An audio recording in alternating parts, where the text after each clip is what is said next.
बनाकर जब वो प्लेट पर परोसता, गर्मा गर्म फूले हुए पूरी, कोने में स्वादिष्ट छोले और साथ सिरके वाली प्याज खाने का मजा 2 गुना कर देते थे। लोग वहाँ पर खाने आते और तरह तरह की बातें किया करते, लेकिन वो इतना ज्यादा भी अच्छा आदमी नहीं था। अपने खाने की हर चीजों को नाप कर ही लोगों को देता।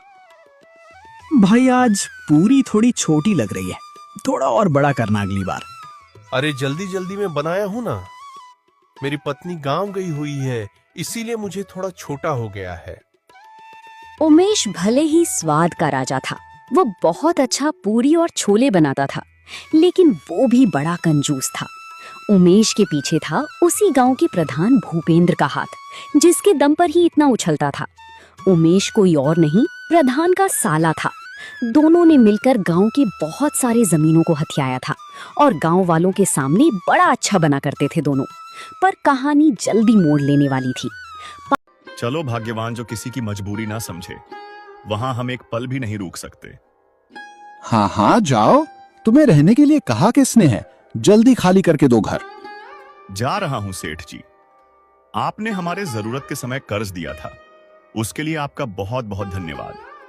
भाग्यवान अपना सारा सामान ले आओ, हम यहां से चलते हैं। हम लोग कहाँ जाएंगे?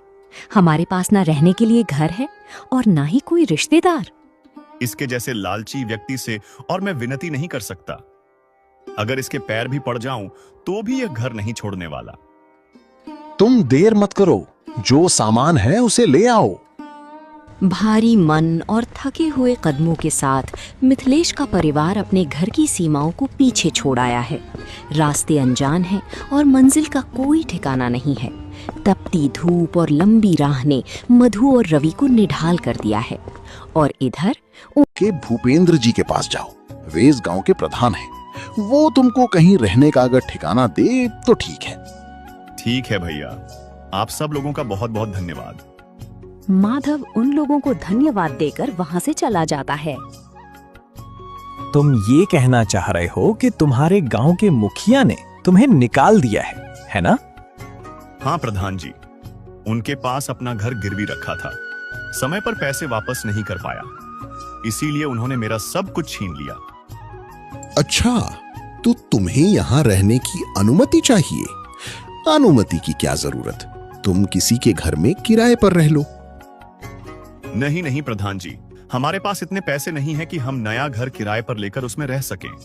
अगर आपके पास कोई जगह है तो आप दे दीजिए, हम वहां पर झोपड़ी बनाकर रह लेंगे। हाँ, मैं तुम्हें अपने जमीन या घर में तो जगह नहीं दे सकता, लेकिन पास ही एक जगह वो अच्छा खाना होने के कारण वहाँ अच्छी खासी भीड़ लगने लगी, क्योंकि पूरा गांव जानता था प्रधान और उसके साले की करतूतें। उसका साला आए दिन लोगों का साथ बदतमीजी से बातें करता और पूरियां भी दिनों दिन उसके लालच की तरह छोटी होते जाती थीं। अरे भाई, अच्छा किया जो तुमने यहाँ पर अपना दुकान लगा लिया। सौरभ तो बड़े बदतमीजी से बातें करता है और उसकी हाइट के जैसे उसका पूरियां भी छोटे होते जाती हैं। हाँ भाई, मैंने एक बार तो उससे एक्स्ट्रा छोले क्या मांगे, उसने तो 10 रुपए ही जोड़ लिए। अरे यहाँ आप लोगों के लिए थोड़े से छोले, एक पूरी ये तो एक्स्ट्रा मिलती जाएगा, इससे हमें क्या ही घाटा हो जाएगा। ऐसे ही माधव लोगों से बहुत ही अच्छे तरीके से बात करता था। कुछ दिनों में उसकी दुकान चल पड़ता है और पूरा गांव उसी के पास खाने आया करता था। और नहीं, उधर उमेश का भी दुकान कम चलने लगा। इस बंदे को जगह क्या दी, उसने तो मेरा धंधा ही मार दिया। लगता है जैसे ही छोले पूरी का अपना दुकान लगा लिया और बहुत कम दाम में लोगों को खाना खिला रहा है, जिससे लोग उसी के पास खाने जा रहे हैं। बाहर का एक आदमी हमारे गांव में आकर इतना अमीर हो जाए, ये बर्दाश्त नहीं हो रहा। मैंने सुना, मुझे भी बर्दाश्त नहीं हो रहा है ये सब, पर क्या करें, हमारे हाथों में क्या है, जिसका व्यापार है वो कर रहा है।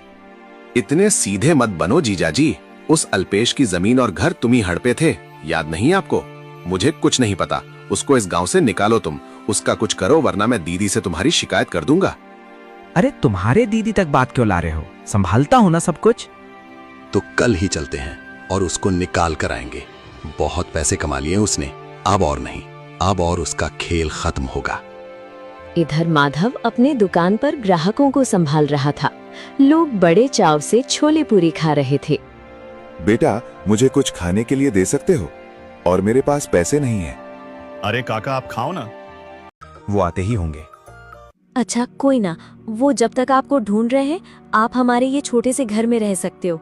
हम इस गांव के नहीं है तो हमारे घर पे कोई भी देखने नहीं आएगा। ठीक है, आपका बहुत बहुत धन्यवाद।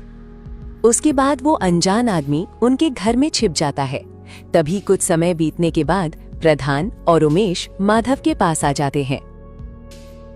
अरे प्रधान जी सौरभ, आप दोनों यहाँ पर, मेरे तो भाग्य ही खुल गए कि तुम दोनों मेरे यहाँ पर खाने आ गए हो। अरे चुप बुड़बक, हम खाना खाने नहीं बात करने आए हैं। क्या बात है प्रधान जी? जो बात करने के लिए आपको मेरे घर आना पड़ा? तुम्हें ये घर और जगह खाली करना होगा। क्या? पर प्रधान जी आपने ही तो मुझे यहाँ रहने दिया था। रहने दिया था, पर पूरे जीवन के लिए नहीं। इतने दिन तुमने फायदा उठाया, अब मेरी जगह मुझे वापस कर दो। नहीं नहीं प्रधान जी, ये जगह मैं नहीं दे